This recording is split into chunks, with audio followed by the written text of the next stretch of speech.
follow us on our social media platforms: YouTube UTV124, Facebook UTV124, Instagram UTV124, Twitch UTV124, TikTok UTV_124, and Flow TV channel 124. Remember, UTV TV for you. I can't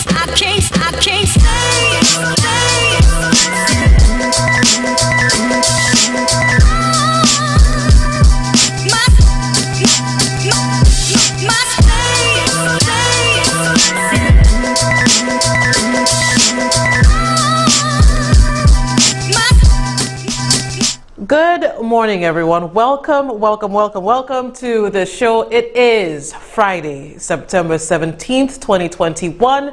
We are heading into the weekend, and there's not much to do because you know the situation already, but it is, as always, a pleasure being here with you. But before we begin, as we always do, looking into the topics that are making the rounds, headlines, and delving into it, let me say good morning to those of you watching us on television on channel 124, that is Underground Television. Thank you very much for joining us. Also, if you are listening to us on our radio station partner, that is Hits FM 92.1 and 91.1. Also, I hope that you're having a good day so far, and of course we cannot forget those of you watching us in different social media platforms, like whether Roro resides on Facebook, thank you as always, and on TikTok, Instagram, YouTube, all of it, arigato. Okay, and I have been told that it's a special day for some people like Kamaika. They want to tell you happy birthday. We can put up her image there. I know that you are from Viewford. I see you around all over the place, and I do hope that you enjoy your birthday. That is coming from your sisters Vernell and Noel, and your other relatives and friends as well. So, have a good one. But for me personally, I also want to say happy birthday to one of the loves of my life, relative, but she is something else. Let's put up the image of Donnell. You can go through it. This is Donnell. She's my 13-year-old cousin, and that's when you were a baby and I used to hold you, remember? No, I guess you wouldn't remember, but I do hope that you enjoy your day and know that I love you very, very, very, very much. Even though she's quick with it, let me tell you, she's so smart. She is on, and I hope with everything, and you continue to place first and do what you're doing. I'm very, very proud of you. I remember one time I was unemployed, and I tell her, we always give jobs to each other, that kind of thing. So I say, Donald, you just sit down there, get a life, do something of yourself, get a life. She tell me, Patricia, yourself, what you doing? Get a job. Put your hotel more. I just went out actually, and I started to send applications. I didn't know what I was doing. It was a real slump. But she's something different, and I do hope that you continue to be yourself and watch your anime and do things that normal people from Shantytown do not do. But I think it will serve you well. So I love you the way you are, and once again, happy birthday. And that's coming from me, and of course the entire family, your sister Donnelly, and everybody else. So I'll be seeing you later today. Now let's get into house matters. Let's try to discuss what's been going on here. I think we know now that the new Prime Minister is taking his first trip away on business, the country's business, and I know that that's a far cry from what he said just a few days ago. And just in case you didn't remember, because it was said so quickly in the whole span of the interview with Monday, and that was about an hour, going on an hour and a half, that he spoke about Mexico travels that he decided not to go to. So let's listen to that. It was just COVID-19, and I haven't health management. And I haven't traveled. And you haven't traveled. I'm not going to the UN. Yes. I haven't traveled. I've been invited. I'm supposed to be in Mexico next week I was supposed to be in Florida doing an address. I'm not Yes, going. and the UN General Assembly. The UN Assembly, I'm not going. Yes. Because I have to stay home. I have to stay home and deal with issues at home. You understand?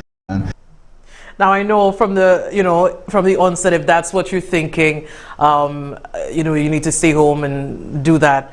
Clearly that has changed because now he is there now. He left yesterday, I'm told, to Mexico. And I guess that's the things that come with being a prime minister, that when even if you don't want to, some things are pressing enough for you to leave. So let's take a look at what they're going to be doing there in Mexico. And that's from a press release from the Office of the Prime Minister detailing what's going on there. It says the Prime Minister, Philip J. Pierre, has gone to Mexico for attending the 6th Summit of Heads of State in the Government of Community of Latin America and the Caribbean States. On Saturday, September 18th, 2021, Prime Minister will return back to the island on Monday, September 20th. Until then, Dr. Ernest Hilaire will be the interim Prime Minister of St. Lucia. The primary purpose of this meeting will be to robust the regional anti-COVID-19 pandemic coalition, which was established in January 2020. This coalition focuses on health sufficiency, economic recovery, and international cooperation that will place Latin America and the Caribbean as significant players on the global platform. So that is what's happening, just so we can understand that. But it also brings me back to a time like the former Prime Minister also had to go to Mexico, and I hope that he learned, this current Prime Minister learns, lessons from his predecessor, that, you try not to bring any third wheels, because when Alan Chasney went there, I think he went with Sarah and what's her name again? Gail. I am forgetting your names already. Gail Rigobert, and gone to Mexico. And I hope that's the only advice. All I do is my little talk show. I just want the current Prime Minister to know, you might be going with your other ministers, but please, it doesn't look good to be holding hands, okay? Just so it could be something of, not a warning, but something that you could learn from. So let's remember what it looked like with the former Prime Minister in Mexico.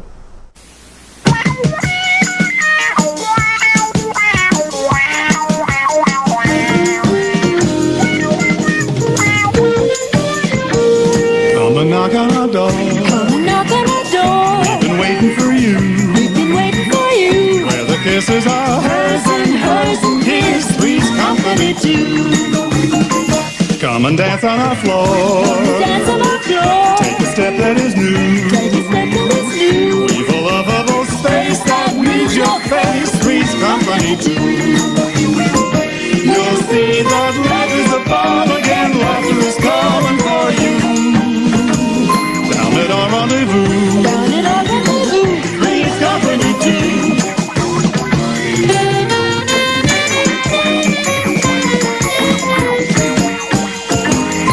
Down at our rendezvous. Down at our rendezvous. Three's company too.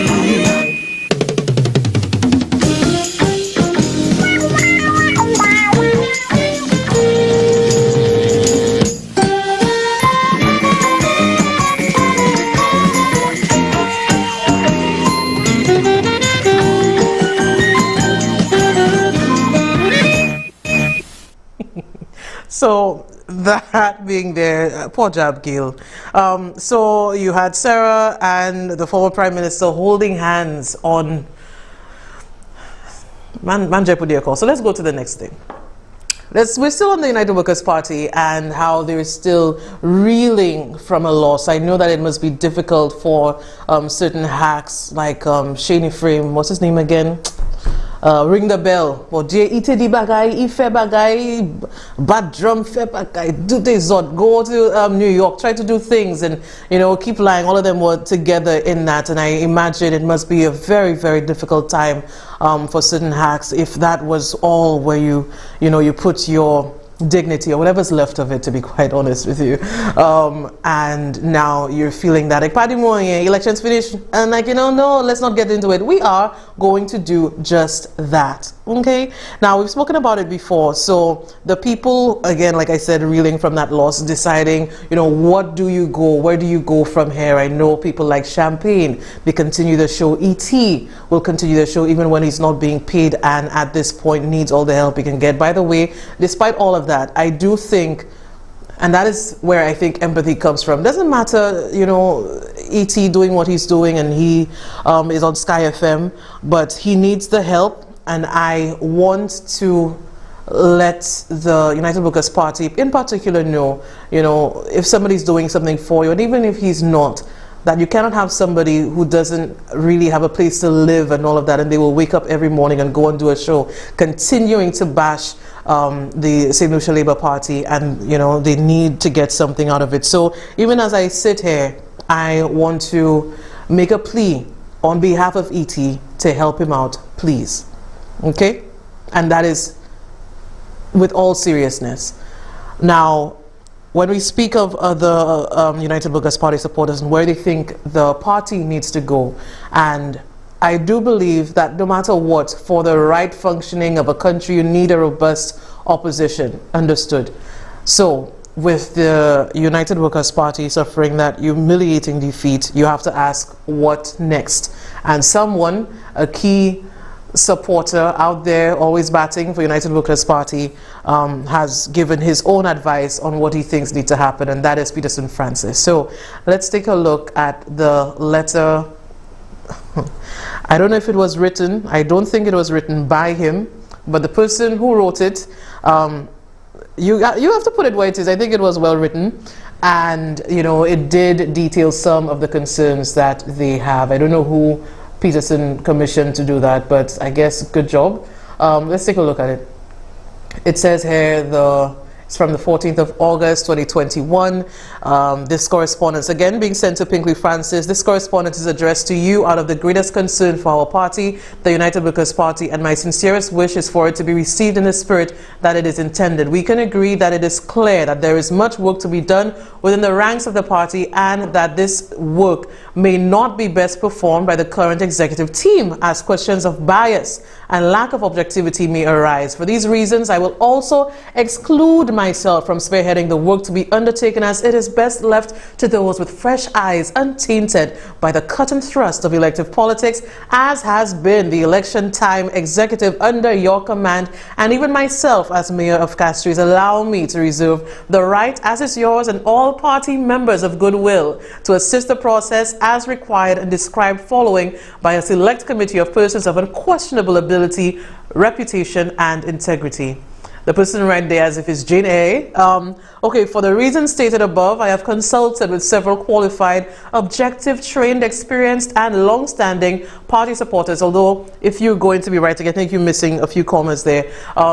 Okay, we continue, who are committed to the best interests of the United Workers' Party and by extension the nation of St. Lucia. These consultations should be geared to creating a means for discovering the reasons for the humiliating defeat suffered by the United Workers' Party at the recent poll. And we need to stop here, because all I'm seeing so far isn't anything where they're looking to see, like, you know, what could be the reason that you lost. All they're doing, they hit the ground running, continuing in the same vein that they did during campaigns, and clearly just misleading. I saw the press conference, we've had a discussion on it, just more of the lies and trying to get people riled up on, you know, things that are not true.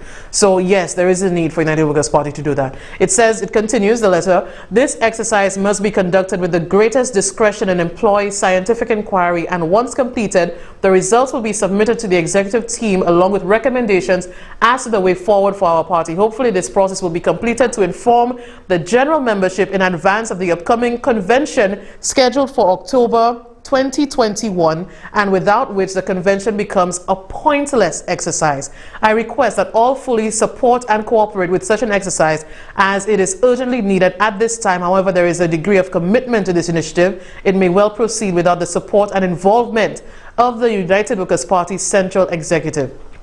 Without this process, the indications are looming that there will be further fragmentation and then disintegration of the United Workers' Party. Obviously, I am aware of the normal objections and resistance your executive may have to this initiative, but be reminded that we are not in normal times after the second worst elections performance in the history of our party.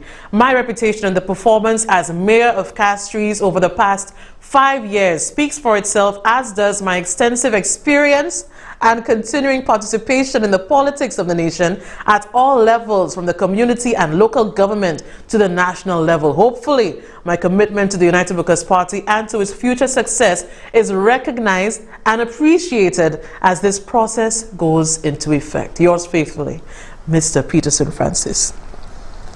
Peterson, nouvelle position. I think when you see these things and, being sent to the United Workers' Party,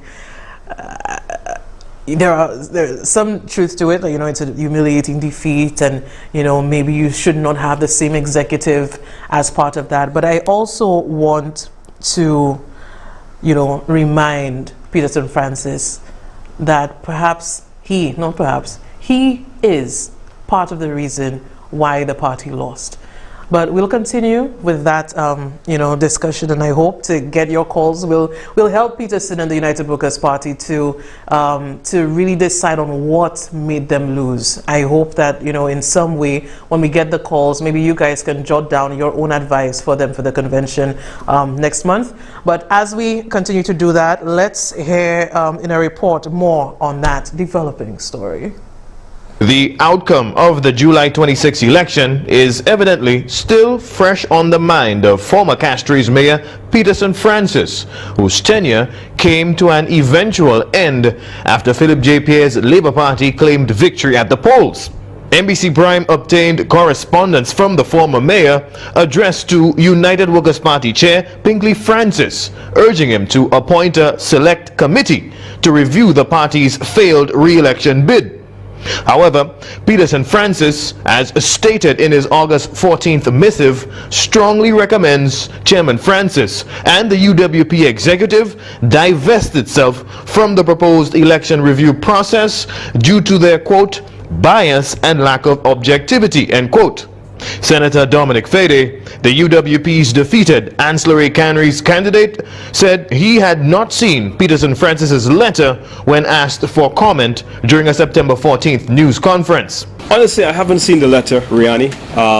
What I would say to you, I would have a discussion with the chairman. I would make it a matter of priority, and I would love to give you a response or encourage the chairman to give you a reaction to that. I think it's important enough, an issue, but I haven't really seen the letter, and I wouldn't want to comment. I don't know if any of my colleagues have. After the votes were counted on election night, the UWP, led by political leader and former Prime Minister Alan Chasney, managed to hold on to just 2 out of the 17 electoral seats up for grabs. Philip J. Pierre's Labour Party delivered history-making upsets.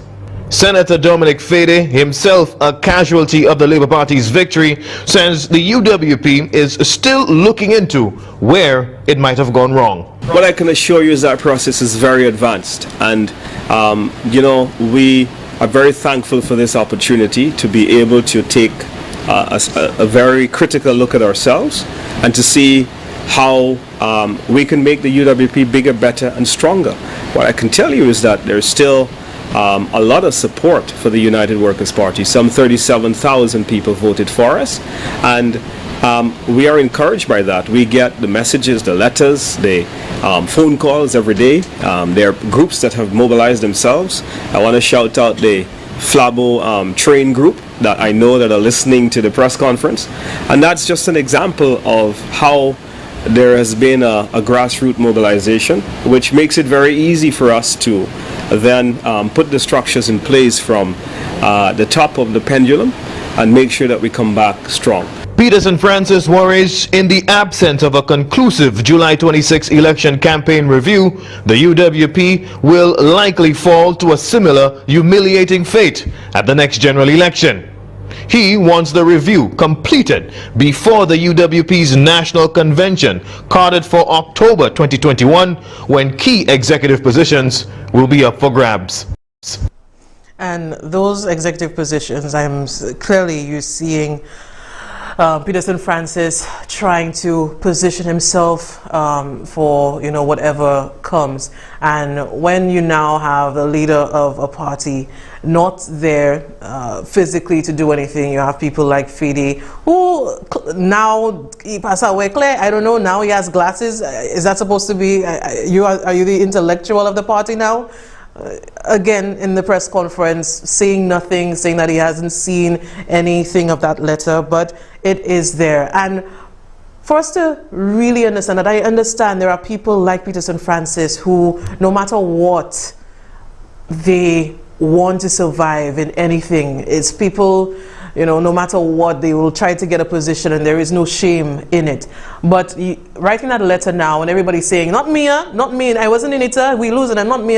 Peterson, say what you will. Let's not pretend that you are not of the face of Flabo for a while there. Things that you said, talking about police, you use your power in all ways. So now you want to come and put yourself back as if it's not you, but if they want to do something, don't forget me, Akodimwela. Shameless. Again, I need to remind you and the others and the supporters and whatever else the United Workers' Party, what they're going to be doing in the future, that you are one of the bigger reasons for the loss that the United Workers' Party they faced. So just so I could remind you of the things that you've said and the insults, because I know that the former Prime Minister is a huge part of that loss. And for that reason, I do not even understand why he's still there. I think maybe it is the same modus operandi of hoping that you will get some crumbs and you will get, you can now have a press conference at Colony House because Shasney father can do it. Maybe, they can give you all $500, people like Champagne and whoever, to continue to do little things. So you're all there for the million, what you can get, or whatever little quas they can give you all. So maybe that's why you want to keep a leader that made you lose. And with Peterson Francis, you are right there with it too. What's his name that riding the bike? I keep forgetting the names, Guy Joseph. So I don't want you to misrepresent what has happened or change the narrative to suit you for now. So let me remind you and the country what you have done in the past 5 years. Operational audit on the Castries Constituency Council, led by Mayor Peterson Francis, includes numerous recommendations to reform and manage City Hall's spending. Mayor Francis has been asked to desist from proceeding with city projects until a further financial review of the CCC is completed. The CCC operational audit also recommends Mayor Francis adopt a more transparent policy for dealing with the awards of public contracts. The audit has urged City Hall to draft an annual budget to be submitted for approval by central government. The audit, conducted by Claudia Francis, wants Mayor Francis's expenditure capped and recommends the Board of Councillors approve any surplus spending. Another conclusion from the audit included developing clear protocols to access CCC funds. The more things change, the more it remains the same, and that's where we are in St. Lucia.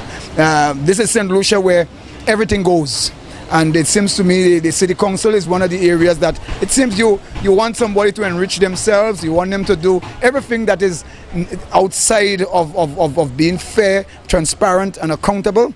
You send them to the Castries Constituency Council, and I suspect that's where things will work for them. Francis, never one to shy away from the media, broke his silence regarding his absence. The rumor mill had been churning for weeks, with reports that the mayor had been stricken with COVID-19. Now, Francis, speaking to News Force, addressed the matter head on. I had a mild attack of COVID. That's basically, that's not a problem. But again, what I'm saying, I was at Victoria. The care is extremely good. I've heard people talking about their own experience. I'm not doubting what they said, but I had excellent care up there. Do you think it's necessary to have the powers of the city police extend across the island? My dear,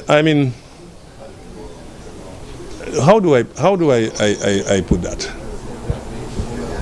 Do St. Lucians use only washrooms in Castries?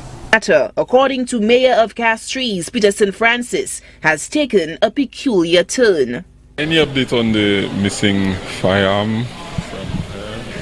What has happened is that the footage that we had, which was submitted to police, it was not sufficient what they were looking at. So right now that has reverted to us, so now we are looking at administrative measures. In what way? Can you elaborate? Well, the footage, somebody played with the footage. So basically that's what the investigating officer. So they have revert that thing to us, where you find that we are now looking at administrative redress. The mayor was further probed on what actions would be taken against the individual found to be implicated in the missing firearm matter. There are many forms that it takes. I mean, he could be suspended for a certain period of time without pay or with pay, or without pay, or he could be dismissed. Mayor of Castries, Peterson Francis, who was granted access to the site, says the completed hospital will be worth the wait. I'm very much impressed as to what I've seen, and I could look at the thinking and the design of the building. So all what I have to tell St. Lucian, that, and especially people in the southern environment, that the wait is worth it for the opening of the St. Jude. I believe they will be very satisfied with what they will get. So just a little patience, because we are looking, if we have gone about 15 years, I mean, another 6 months will not kill us. It's degrading. You know, I mean, you can't do better, yes, but it's degrading for you to live in your home, go into a facility, everybody's seeing, you have your children, you have and what time of the night you could go there. So it's a very, very, very ticklish situation. But we're not victimizing anybody. We're not trying to make anybody lose their seat. It's not we. I don't vote. It's these people. Francis dismissed the notion of political mischief on his part, claiming, like the leader of the opposition, he too wants a functional comfort station for residents. The mayor claims the employees who manned the facility were from the community and environs. Just days after Philip took to the streets voicing dissatisfaction with the Alan Chasney-led government, his vending spot and by extension earnings were unceremoniously stripped away. The Castries mayor, however, made no apology for his actions against the staunch SLP supporter. The Sunday before, he was on his thing, that's not the problem. The last Sunday he was there again. But the mere fact that you're saying, you're there and you're actually being interviewed, that Chasney must go. When Chasney goes, but it's through Chasney you have been able to vendor, because the CCC is part of the government of St. Lucia. It's an arm of the government. Not everything. You're not paying a cent a day. You're not paying for electricity. You had a tent of hours. You had a table of hours. Your things have been stored here. You cannot have the right to be able to say what you want on the road, being interviewed and saying what you want. And Peterson Francis is not saying, well, is enough that you can't stay there. This is also my right. Yes, it's a right. But at the same time, so your child will, that's your child. But as far as your child lives in your house, where you're feeding him, where he's under your direction. But then he is opposing you. He's out there saying that his father must go. He said he don't like what his father, in what part his father is. And you say the father must tolerate that child in the house because it's your child.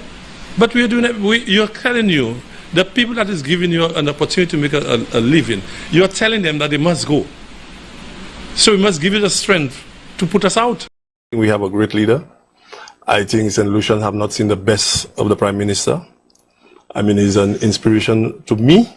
People believe that the solution to the problems that we have in St. Lucia only rests with the government. I don't believe anybody believes that. Hold on a second. Well, you mustn't. We going back. No. When then you have to there allow are a lot of people in St. Lucia, and I must stop you. The classic problem in St. Lucia is what I describe, and I try to get people to see it from that perspective, is this Malawi syndrome we have in St. Lucia. That everybody is so unfortunate that we have to accept the denier de guerre, the least common denominator for us to get by. Oh man, the man want to make a bread, man. The vendor coordinator at the Castries City Council says the CCC is running out of options when it comes to getting vendors to adhere to rules and protocols in the market. He says the CCC has put its foot down and there should be absolutely no vending in trolleys on weekdays. But at the same time, he says the CCC is exasperated with the back and forth with vendors and farmers. Market vendors, farmers, and the CCC are constantly at loggerhead when it comes to the newly placed rules for the provisions market. The latest feud between vendors and the CCC was as a result of farmers and vendors being asked to stop vending in front of the marketing board as well as Dealey's supermarket, but rather in the spot which was previously used by provision vendors. The vendor coordinator of the CCC, Augustine Victor, says they are at wit's end as they have tried all measures possible to ensure there is some semblance of protocol adherence by vendors. However, that continues to be futile. We are going to lay our hands down. If the people dissatisfied with a lot of vendors over there and farmers, they are the one now who have to come and start making noise to the media. You know what happened? Things will take a turn. Trust me, it will take a turn. That day will come when I stand and see all those wicked men in the fun. That day will come when they will try to escape and there will be nowhere to run. The Prime Minister, I mean, he's an inspiration to me, and people will realize that I've run the CCC and what he believe in. A massa mentality. Election round the corner. I'm a diet flubbo. I will not vote for them this year. I will not do it. It's a bit of a longer clip, but I think you understand where I'm going with this, that right now people trying to put blame on everybody else and not take responsibility for their actions and what they've said in the past 5 years. And the disrespect shown to St. Lucians, people in Castries, you walking on the road, you're getting arrested, you're getting this, you know, do all kind of things with you in town, and the vendors as well, disrespected on Mother's Day for 3 consecutive years, the things being taken and told, and if he says that he's taking, the actions that he's taking is from the Prime Minister himself, when the Prime Minister speaks about single mothers like that, if you can take people's things from them on Mother's Day, the vendors, they're selling and take their things, then yeah, you are part of it. You are part of it. So, vous savez, voyez n'importe let où vle. C'est position à côté, they're looking for a spot to open up, to jump in. But we will continue with that because in a way it's not about Peters and Francis, it's about us and what we allow ourselves and how we allow ourselves to be treated. And when you're heading the CCC, it says a lot about the workers there, how you're treating them, where they get to stay, their environment, all of that. People, the office was painted, you put flags on it and everything, and this, the next clip is showing the sanitation quarters of the CCC workers. This is what the workers have to deal with and where they have to go to, it's a sanitation quarters, so that's where they need to go, and this is the state of it. Up to this week, this is what it looks like.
I mean, it is sad looking at that and realizing that so many things have been done. Peterson Francis, you know, get new vehicle, the building can be painted and all of that, your personal perks, it's working out for you. But the CCC workers, this is where they have to spend their time. And then you will send a letter saying, it's not you, it's everybody else. But if you need a position in executive, look at my record at mayor, it speaks for itself. It speaks for itself with PC Pabo. And even now, after you will resign, you take it upon yourself to speak to the same workers that you do not treat well, you have not treated well, and explain why you treated them like shit now that you're leaving. And well, it's somewhat he's speaking to the workers, and we got some footage of it. And this is what Peterson's saying to the same people that he has treated like that over the past 5 years.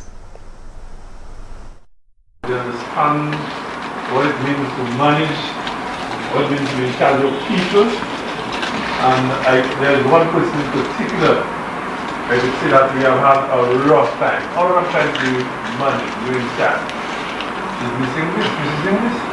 I think we have had a much ups and downs. Miss Vitten, sorry about that. But at the end of the day, I'm sure that you appreciate it. I mean, what we're trying to do. All what we're trying to do is to make sure we are a better place. People that take their responsibilities, but they realize that with all our ups and downs, with all what we do, there have been vexation. You see that Peterson Francis is vexing that person, little down, nothing to do with that person. We talk what we are talking, we come at meetings, I explain to them, I say I'm disappointed with them, and we move on. It has been a pleasure, I could say. I have learned a lot inside of it. I mean, what I try to do inside of it is a business model. I came from the commercial business. I mean, I was the financial control of a whole group of companies, dealing all sections, from shipping to insurance to packing and everything like that. So I came very wide range of experience. And all I was trying to do was to instill in people the responsibility. That is all. We have a new mayor coming, we have a new administration coming. Some of you will survive, some of you will not survive. Some people knows more people than you are coming know more about you than you know about yourself. I could tell you that. They know more about you. The things I'm hearing, the things I'm thinking, I could not believe that. And I'm telling you one thing. If there's one thing I'm going to leave in CCC, you could name it the lands of snakes. Boy, yeah. The land of snakes. Don't look at people who comes with you and talk to you until when it's convenient to them, they're alright with you. When it's not convenient to you, you're the worst person. So stay strong. You will survive whether some people will go with me. I might go first, but they will go with me. I will tell you that. Because they have pages and pages about people inside that I never knew. But this is all it is. But stay strong, keep the faith, and you will survive. I'd like to thank everybody because it was a pleasure working with you. As I said, all what I was trying to do is to instill in you the problem, the responsibility. Take charge. And anytime you hear somebody going to say you're a good manager, know something is wrong. I saw Mr. Suma, I give the, even so that we tell you when she went to the cemetery, I was on the back, but now she appreciates what is going on. Now I know that she's a better person. So, as I say, I'm not leaving. I'm just going. Thank you all very much.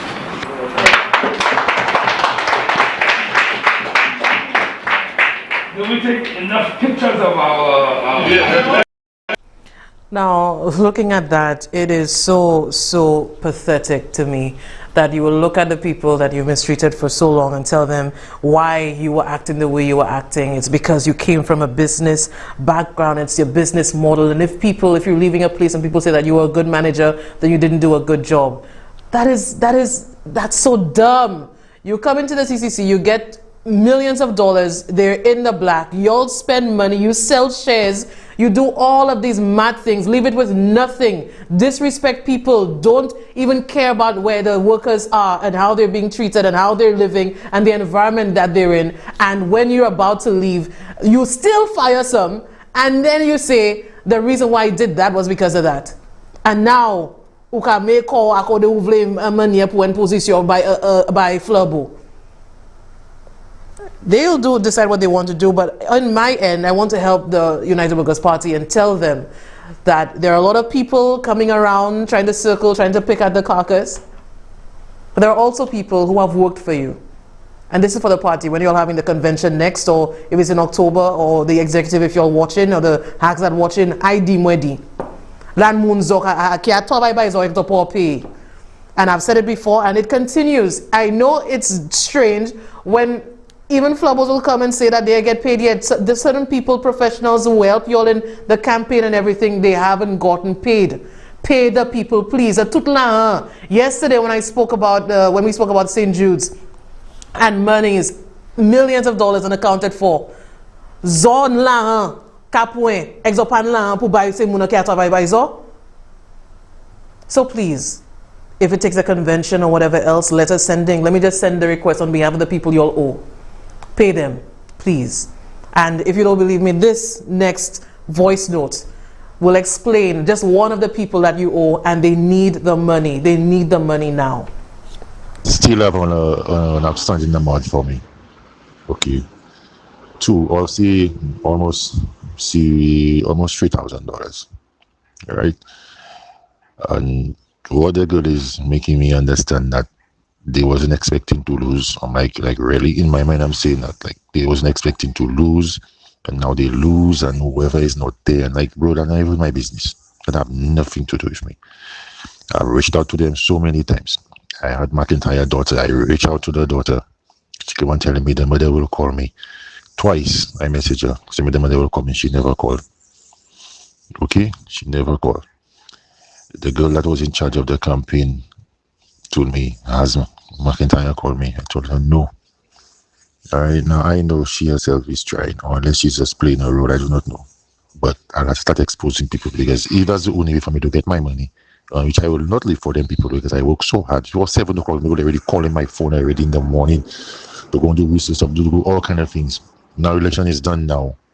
For me to get my little money from the people, nobody is saying anything. It's like I have to be constantly calling them. I'm not calling anybody again, because I even start exposing people and all the people that work for them people, and they still cannot get their money. It's up to now, including people like me that play so hard, that work so hard for them. They have a outstanding amount for me, and I cannot get it, and I have to be calling them and calling them and calling them and calling them, and it's a whole book of story they come and tell me, which I don't even want to hear. That's not my business. You all lose, you all win, that have nothing to do with me. Do you understand? They have my invoices on everything, because I am stupid. You understand? I'm not stupid. They have my invoice on everything, and it's like a whole heap of trauma with them people. Every time it's a story. They wouldn't for that person overseas, that person. Man, I really get it. But I tell you straight, I going to be on their backs like flies to shit. Every week I could do the same thing, reminding you all to do it for me until I get my fucking money from them, because I will not leave it for them. You understand? I will not leave it for them. I can't stay. We can win this war. Get vaccinated. We're taking our life back. Get vaccinated. Now that there is a vaccine, I am very optimistic that we can return to a sense of normalcy very soon. And that means having that first fete, that first concert, that first party. Encourage your friends to get vaccinated, so that the sooner we get to this herd immunity, the sooner we can be out there again. The chance to see our local and international artists on the stage performing again to a very captive audience. People enjoying themselves, people relaxing, people letting go. This, for me, is what I would really like to see. So, go out, get vaccinated, let's make it a reality. Get vaccinated. This message is brought to you by the Bureau of Health Education of the Ministry of Health and Wellness.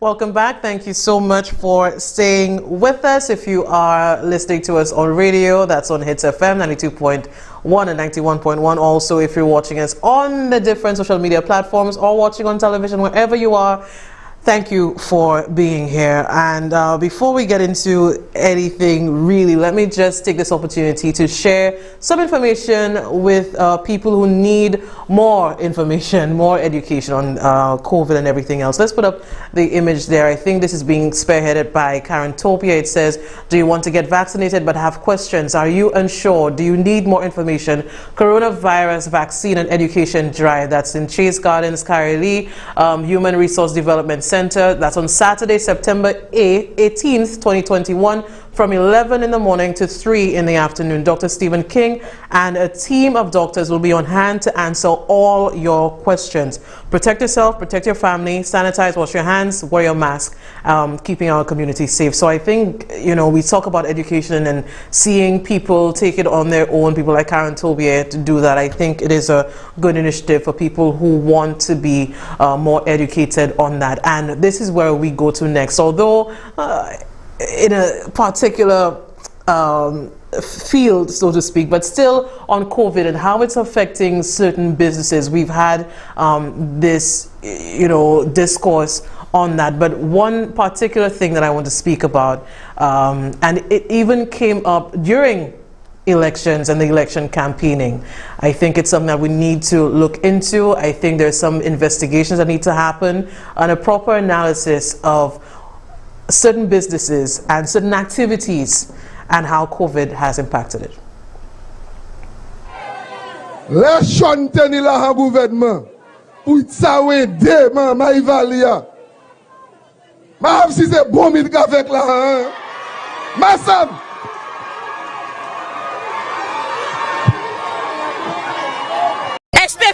Estefan saying like that, like Sean making bomb with his money, but himself, yes, he making the bomb, but himself, the children from the school, he was taking, and that's why they drop him, and he get one pregnant, and he send him overseas and study. What's about that? Okay. What's about that one in his ass? And if you said it in English, it would simply mean this man has taken the money and spent it on women. Yes, yes. That would be acceptable. But when you say it in Creole, that's what it means. but there's a woman called, I don't know if you're familiar with that, and it shows you my sense of humor. There's a woman called Diana Charles or somebody who is on. Yes. I love her. You know why I love her? You do? Why? Let me tell you why. Because all those body parts, that vagina is all right, you can say that. But if you say cocoon, there's something wrong. Now, am I shaking you up by saying that? No, I'm not. I don't think you're shaking me by saying that. But if I were talking of a person, I'm trying to talk in decent company, let's say, polite company, and I decide I want to talk in Creole, and I start saying, man, so this is where we're going. We're going to talk about bomb, okay? We're going to talk about it. We're going to see what it is like, the reality of the situation, and especially with regards to COVID, the shutdowns, the experiences that different people are going through. And even during elections, which I thought was, it was no tact, it was distasteful, hearing, what's his name now? Miku South. Oh God, why am I? Estefan speak about Sean Edwards saying I could buy from bomb and all these kind of things. Even then politicians were speaking about it, and I think we should not be scared or turn away and pretend that something isn't happening here. And I think we'll open the lines in just a minute, because I do want to hear how you think it's impacted that side of certain people's lives and their businesses, because people do use their bodies in that kind of way, in that sense, and certain men thrive on it too. But I think it's an interesting report with Riani and the other fringe businesses that come around, that's around selling sex. And you can sell sex, there are people buying it too.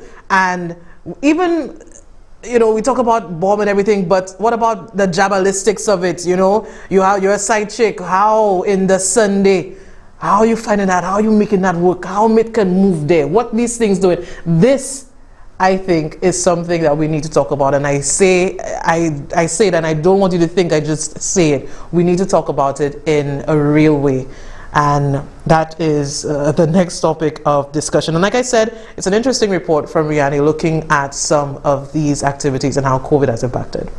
Public health regulations like COVID-19 related prevention measures continue to hamper the island's business sector as the pandemic rages on. The adult entertainment industry is among the casualties of government-imposed COVID control protocols. Longer night-time curfew hours are keeping strip club patrons at bay, depriving the performers who depend on the money it generates from earning a living. Here's Rihani Is It All With That interesting report. NBC Prime exclusive report. As the adage goes, sex sells. But where one exotic dancer is concerned, the COVID-19 pandemic and the accompanying prevention measures has curtailed her income. Before COVID, on a regular night, let's say it's Thursday, it's a Thursday night. Thursday? By Friday morning, how much money would you be counting? How much? Before COVID? Boy, it's too much. Too much, I'm telling you, too much. Because before COVID, club was burst. How much money? Sometimes when you go home and you check your purse, you wonder where all of that money coming from. You are looking to make all that money. Her stage name is Kat. She dances at one of the island's many adult entertainment bars, now forced to shutter operations because of government-imposed bans on gatherings and alcohol sales as part of revised public health measures to break a deadly COVID-19 infection rate. COVID's economic disruptions in the last 18 months have also compounded Kat's financial worries. Extended nighttime curfews have been in effect for several weeks, and for pole dancers like Kat, who says she has limited formal employment prospects, her pre-pandemic earning days, she says, feels like a distant memory. Now you gotta be like, and now we've had shutdowns, and now we have curfews. So how much money are you counting tomorrow morning? Boy, I don't know. It depends on how the days goes. It depends on how the day, because before they had the curfew and the COVID thing, every night won't be the same, but you will still make a little change.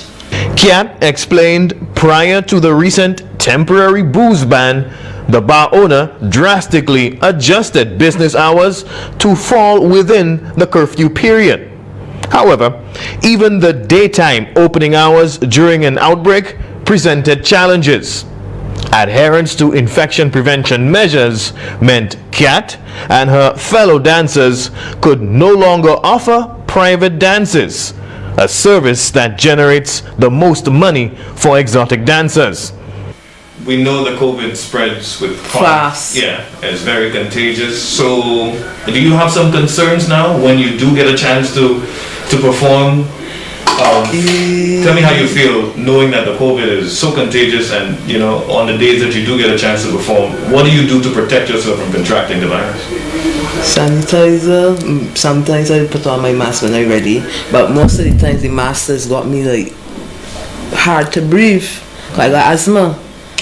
So it's mostly my sanitizer and just make sure my surroundings clean. The island is currently experiencing a surging fourth wave, producing an average of 117 COVID-19 infections every day for the last 2 weeks. Reduced hours, these curfews, how long do you think? Would you be able to sustain yourself at this rate? Well, to be honest, I don't give you nothing more than what you can handle. And I there long enough, and I still there. Yeah, I feel like I deal with it. That's the honest truth. The latest suite of COVID protocols will be revised and updated on September 21st. So again, these are some of the things that we need to look at, and some people might want to turn their head away. WhatsApp, takmun kaife akodo pass up sakafe to sit DC, pray around the country, all that kind of thing. But for the realists, for the people who know what's going on, and for the sex workers, clearly, I'm getting a feedback here, by the way, technician.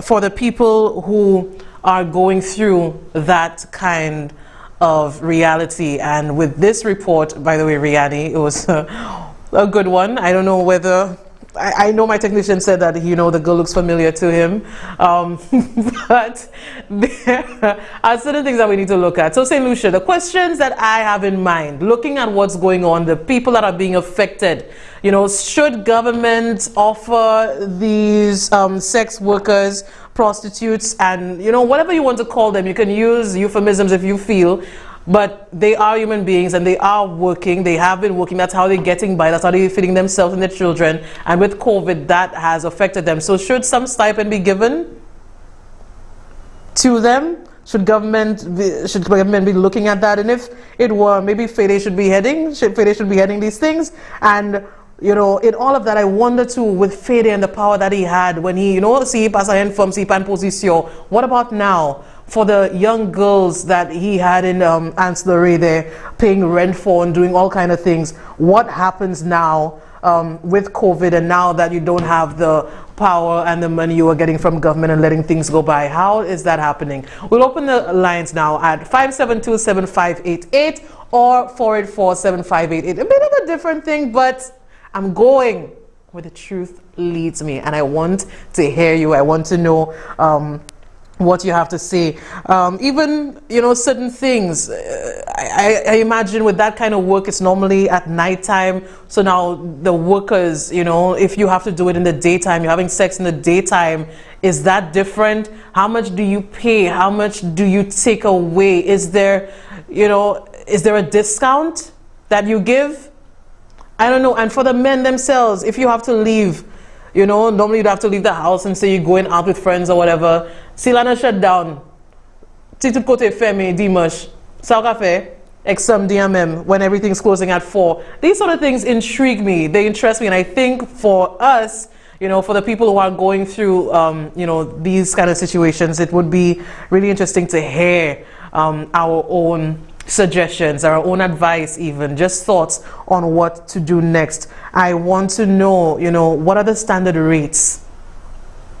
Like, and how long? What are the standard rates for, you know, sex? And if it's for an hour, I don't know. Can men even last an hour? If it's being paid for, I mean, you know, these sort of things. I want to hear your answer to the reasoning behind it as well. I'm getting a lot of messages, but I don't want you to message me. I want you to call me and let me know. Is COVID, and somebody said that to me once when I was having an interview. Somebody said that COVID thing forcing me to stay home, you know. And, you know, I have to ask a question, is it forcing married men to be faithful now? If you cannot go, we're still like, Madam, and, you know, be the married man of the house. You know, you cannot move, you can't do what you're doing.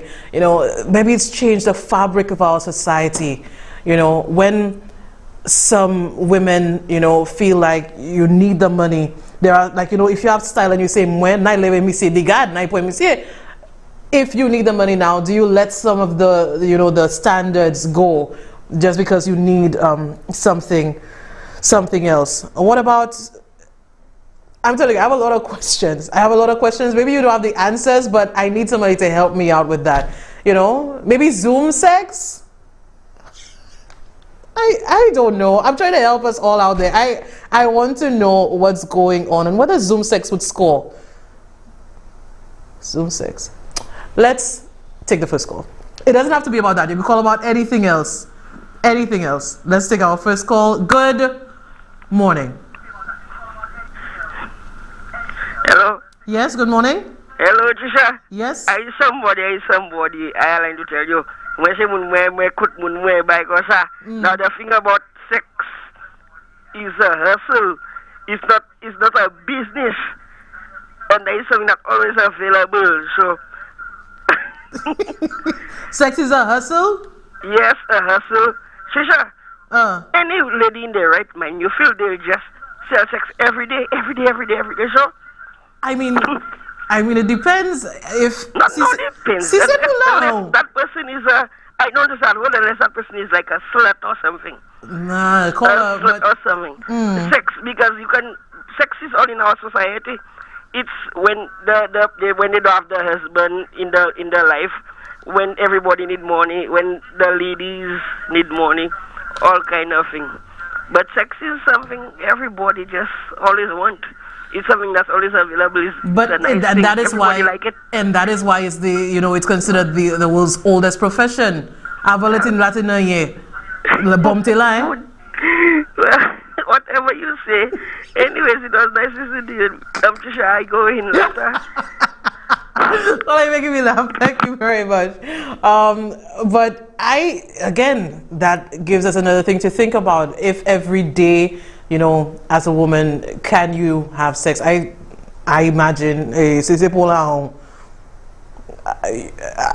some people do, but this is the reason why I want to have this conversation. And with what the lady just said there, that if you do it too much, you're a slut. These things are subjective, and I really do not believe in the slut shaming. Personally, I have heard the stories of people, doing what you think you need to do. But in the context of COVID, in the context of our country and our culture, where we've spoken about it this before, land taknom ki pamilya kanye, they will continue to have so many women. And I also ask myself, for the men running women, sorry, that one is an aside, but it's on the same topic of sex.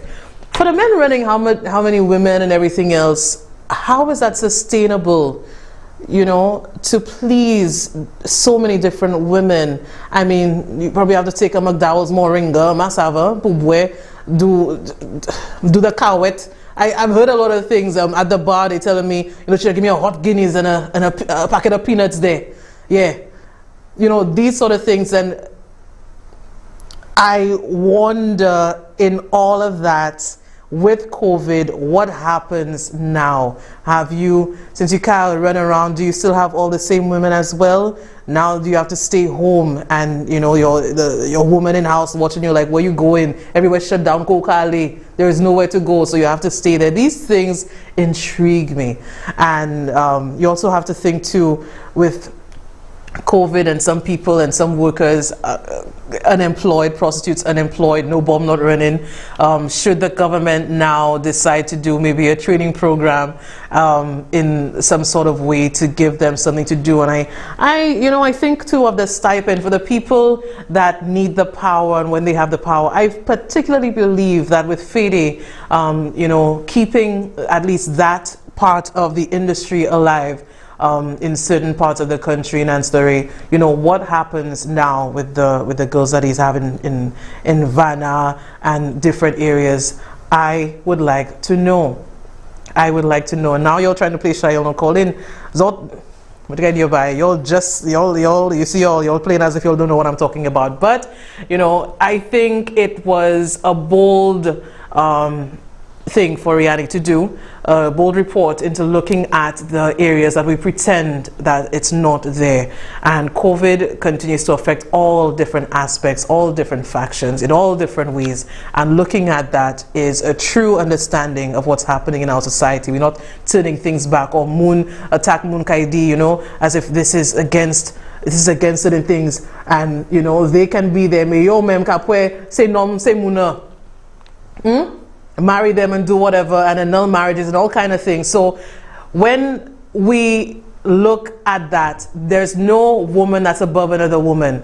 I do not believe in looking at people and looking down on them. I believe it is a reality. I believe we need to look at it, but it's also a thing if you're looking at solution-based ideas. What do you do now? What do you do now? And Kat is just one of the people bold enough to speak on these situations. She said something like, when it was normal that, she had money so much she couldn't even count it, like, she making money. Which also means you cannot judge the women, and there are men too. Yo cafe say bomb no too. You cannot judge the women if there's not a demand for it. Yeah. What an interesting time we live in. But in all of, I remember too, even in the beginning of COVID, and I hope you do too, and if you don't, then we have the clip there for you, that with the shutdown, even with the shutdown, people who rely on that kind of activity, they have to do things that they particularly don't want to do. Let's remember that. Well, she didn't work at 7. She even work just now. I'm waiting for her so we can go and get a little bit of dishwashing liquid and get a little few things, because if they've got a lockdown, they're going to lock down, Joe. I can't take on that shit. Are you? Oh, eh? They're going to lock down, and when they lock down, it's a whole other story to get money now. I prove that Gerald again. I can't take on that. Make have a kind of bonus. I find, as a woman, boy, we remember when there was a shutdown, and these Shasta and them shut down the country, and people didn't know it was quick. It surprised so many people. And hearing that woman even a year ago say, I need the money. I even like Gerard. I can't say the word, but you know what I mean. In no way, but now that you need it, you have to go. And Gerard with the bumps on his penis is the person that you need to take because you're trying to feed yourself and trying to survive. It's difficult times, and to be doing that, I think it's something that we need to look at and what it does to some people psychologically too. If there is something that you do not want to do, but you find yourself forced to do it in these times, and using the resource that you have, which is your body that you're in control of. Let's take the other call. Good afternoon. Good afternoon, Tresha. Hi. Yeah, let me tell you, a bit concerned that, talking about the bombs, you mentioned certain communities in the Canways constituency or district. But that is a national thing, Yeah, I'll tell you one thing about that. The haven for bombs. The haven for bomb? The haven for bombs is where you have the tourists frequenting, right? Now, although it's very bad with the COVID, but the people in the rural areas are a little bit more fortunate because they have a backyard garden. They have the farms even if they're not selling the bananas. I feel more sorry for those people who live in the urban areas. So I'm sorry that you have to give the impression it's those who in the answer.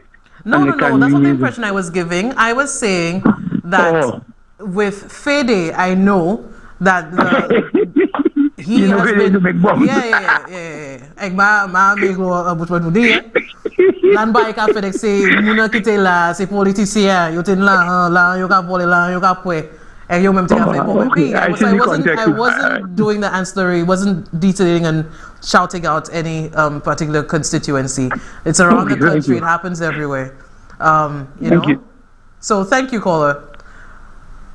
But have you ever paid for it? Oh, we lost him. Caller, you ever paid for it? We lost him. I think we have another call on hold. Good afternoon. Hi, good afternoon. Hi, good afternoon, miss. How are you? I am not too bad. What about you, Tresha? I'm all right. I'm doing well. All right. So, based on your topic, I need to say some other things, but based on your topic, I just want to say quickly what COVID has done to that industry basically is it has presented it as bombvid, so no COVID restrictions, no bomb. The bomb is vid. Anyhow, I want to know whether we are going to, or when are we going to issue an ultimatum to Guy Joseph and Alan Chasney to return to St. Jude site the materials that were taken from St. Jude site. Ouais, moi, Tresha, moi vote pour un chai bagay. Moi vote pour tirer Alan Chasney là. Moi vote pour tirer Guy là. Pour tirer la mais yo encore fon. Mais moi, expressement voté pour qui bon moun bon l'argent. Bon, premier set moun nan, ma vle le badi mwen. Yote ni restrictions ou ben n'importe l'autre word qui ka soute restrictions. Moi simplement vle sav. Si on y pour amène loi pour assurer, fait assurer. Ta ki ni pour point la jol. Moi vle yo bay en commande pour faire Guy Joseph et Alan Chasney viwe se polisi, ou be kite yo viwe en handcuff. Awete yo. Because Tresha, you see my great-grandchildren, they cannot afford to be paying for all the voyeurism that took place in the last 5 years, you know. People's assets must be frozen. People's assets, whatever they own, those that buy 2 vans and a van just before the elections, those that do all kind of papi show, I want to know that we can get these things back. Sell it if we must. Use it for the state if we must. But what belongs to the people must be returned to the people of this country. Okay? That is my main, for me, that is important, the most important issue. And then the work of this government can continue. Because corruption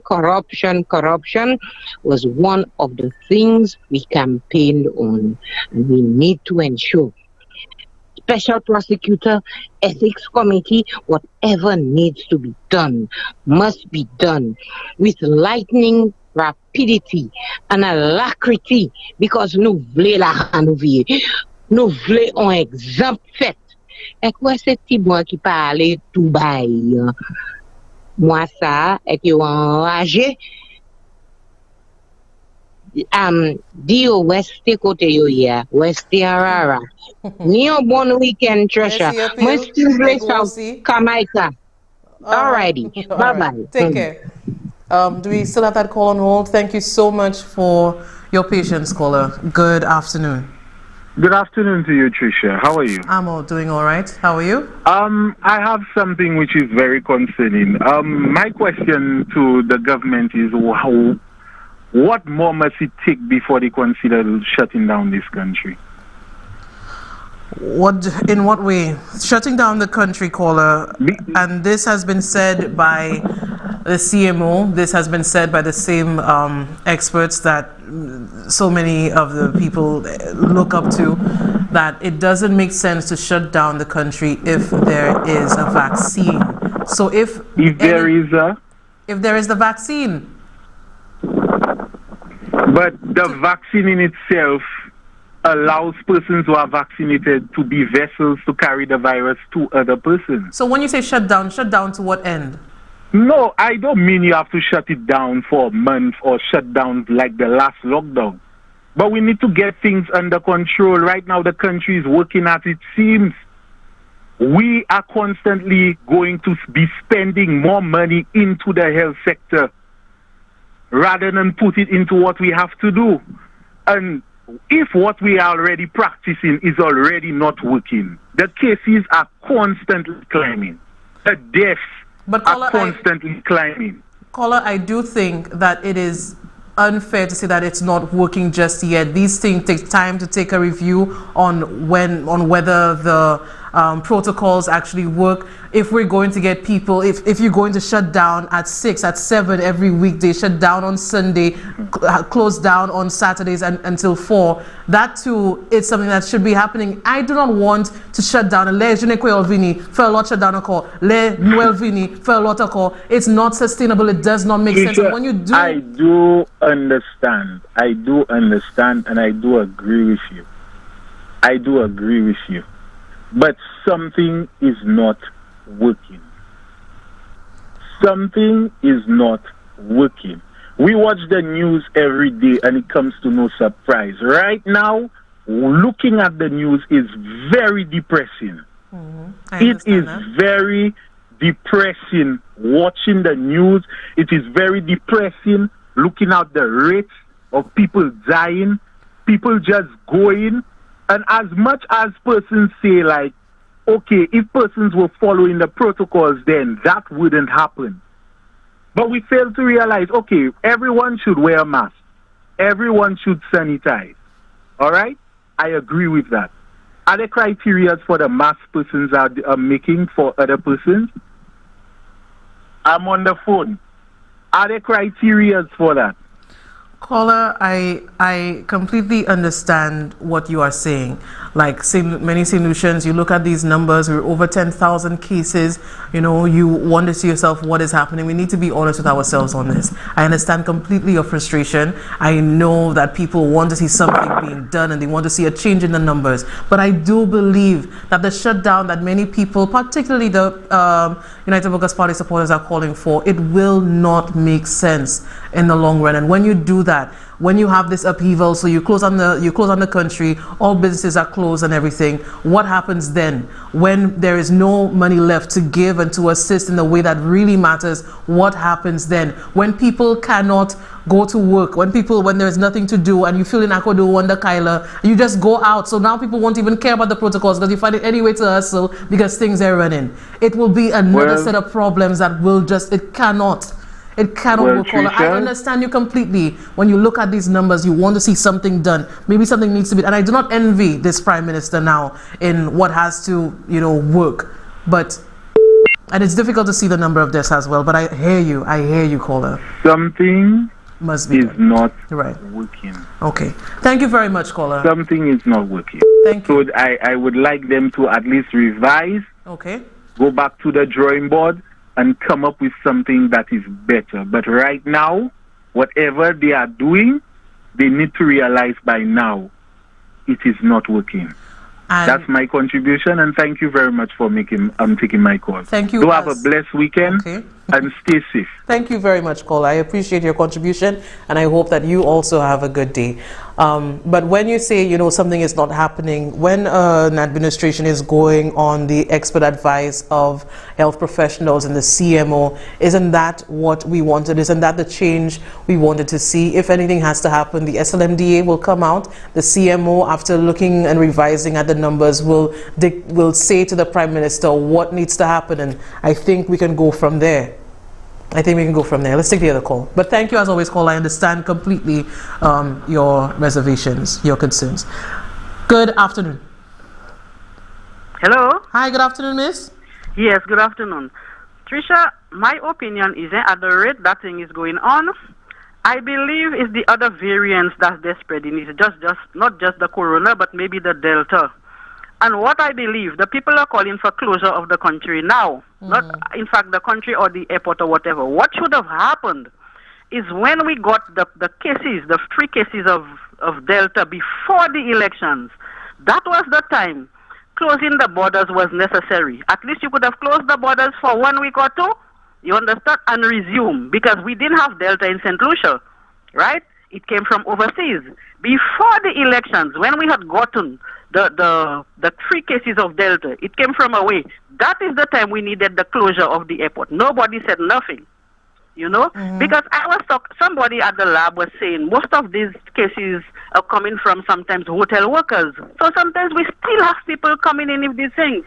So then when we had gotten the 3 cases, because getting 3 cases does not mean that we had 3 cases, because we cannot test for Delta here, and Trinidad or wherever takes about 10 cases, I was told, per week.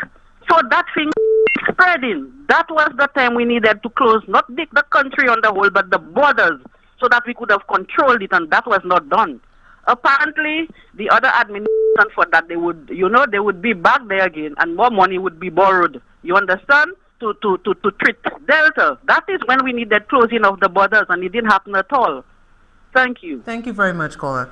And when we look at where we are now, it's unfair, I think, to pretend that we haven't seen and we don't know. Part of the reason why we got to this point is the lessening of protocols. It wasn't as stringent. It wasn't really getting people to stay in one place. People were able to have their election campaigns. People were out on boats and all of that. And I think it is a right thing for both parties to admit responsibility. Admit, why not do that? Why not say that the SLP, the St. Lucia Labour Party, recognizing, the mistake of the election campaigns, whatever, and then we see what we can do about that. And the United Workers' Party also taking responsibility and doing the same thing. We continue to see the politicization of this COVID malpropty, and when you have press conferences just casting blame and casting aspersions and, saying that this is their fault, it doesn't make sense. When I hear the calls, and when you look at the numbers, of course I understand where you're coming from. And the call for the shutdown is a simplistic argument. When that was being called for in the past, there was no vaccine. If you're going to be vaccinated, even with all of the, how transmissible it is, how many people can have it, the number of deaths we're seeing, I'm sure it will not be as many people losing their lives. It has to be that, we try to ramp up the vaccination, try to get people to try to get the country to herd immunity. COVID, I don't think is going to leave, but the way in which we deal with it, that is what we need to look at. The shutdown is just, I don't understand what people are saying, because you do it, it goes down. People feel safe. They go back. So there is no need for them to get the vaccine, because there's no time specific thing, there's no reason, there's no urgency. So people can go out, go out and do your thing. We see another surge, the 5th wave now, and then you're going to close again. So Lenwell Vinny, another one, you go out, talk to your families, do whatever, have whatever, and then another surge, and then shut down. It's not making sense. I understand what you guys are saying, but I am telling you, this has to be something where we try to make everybody understand about the vaccination and then move forward. And also, when you look at the deaths as well that we're seeing, we didn't just get here. What about the equipment, the respiratory devices that people need to stay? People that are in critical condition, most of them never come back, and that's an issue too. So for the monies that we've seen spent, how are the people who are in severe and critical conditions? Shouldn't there be something within the institutions that at least there is hope that somehow, you don't have to reach to the critical moment for you to be put on a machine? It's because we don't have enough. We do not have enough machines. So yes, you're looking at the numbers, but what about the system we have here? And how did we get to the system here? When you have vaccines that are already paid for $7 million to radical investments, at your poor memory, your poor color. This is not politics, this is real things that have happened. Real things that have happened. Nurses and doctors are at home now. Nurses being sent home since 2 years ago. No, we didn't know that COVID would have come. But do you have to know that something is coming for you to treat people, for you to understand what is necessary and what's the priority for a country? So you're looking at the numbers. Now, I hear you. You look at the numbers and you are scared. And because of that fear, I find with what I'm seeing more people taking the vaccines, especially with the Pfizer and everything else. You're seeing more vaccines coming in. This simplistic argument that people are using, maybe it make you feel better. For some, I know for many, this is not about politics. You too are scared. The lady that called to say, this back and forth doesn't make any sense. I completely agree with you. But where I disagree is when you tell me, it's about politics. Let's talk about politics. I am talking about policy. The policy of a former administration was not the priority on healthcare. And now you find yourself with different variants. And I agree with you to the last caller that the variants, it's more transmissible. Once a lot munkaini, you see more of that. It should not be happening that even though there are cases of COVID, that people should be dying in that way, so many at a time.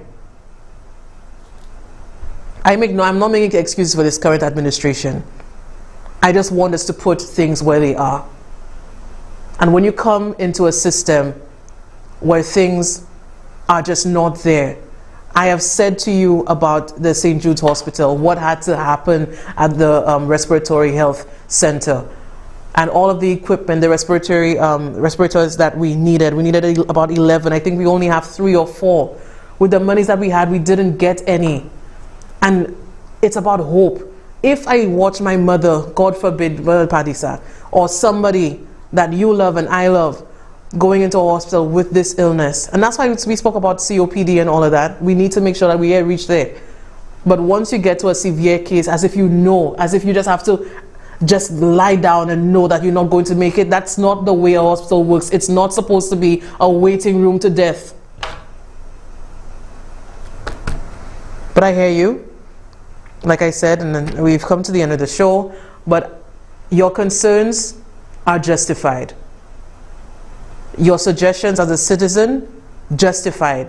Your need to make sure that this administration stays accountable and that they're working to the best interest of you and the people that you love, you need to do that. I encourage you with the calls and everything else, but I hope that we can continue in the same vein with all honesty, and you know, we'll look at the different topics, and I hope that we can be safe going into the weekend, even with the compliance that we have noticed, because when you close the businesses, people, so you'll always have some idiots that will go out, but when you have about 90 or 95% compliance, it really does work in a way that the country is listening.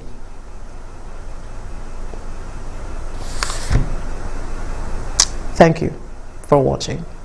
Thank you for listening. Thank you for your calls and thank you for your comments. Over the weekend, I hope that we do stay safe and adhere to the protocols. Let's try to get this behind us. Let's work together to have this done. And even as we, you know, talk about the vaccines, and in the same vein, or when we talk about sex and everything else, I want to end with one of my favorite people, one of my favorite politicians, and their own thoughts on the issue of vaccines. And as I leave you, I just want to let you know that, you know, we need to do this, and we need to do this together. And even with your concern and your frustration and your grief and your loss, everybody has been touched with this COVID thing and how, you know, it's impacted us. Yesterday I spoke about how, you know, I've been impacted before, and, you know, it's been something that's been going on for the past 2 years. So as a country, I know we're feeling it, but we need to do this together and not make politics be something that continues to divide us in a situation where we're seeing so much death and so much sorrow and so much despair. Take care. I'll see you, Sibodivli, on Monday. They tell me that there are people who don't know what Pfizer is, but I suspect, I'm told that you all men know Pfizer very, very, very, very well, and you don't ask the questions, but what does Pfizer mix? Bruh. I can't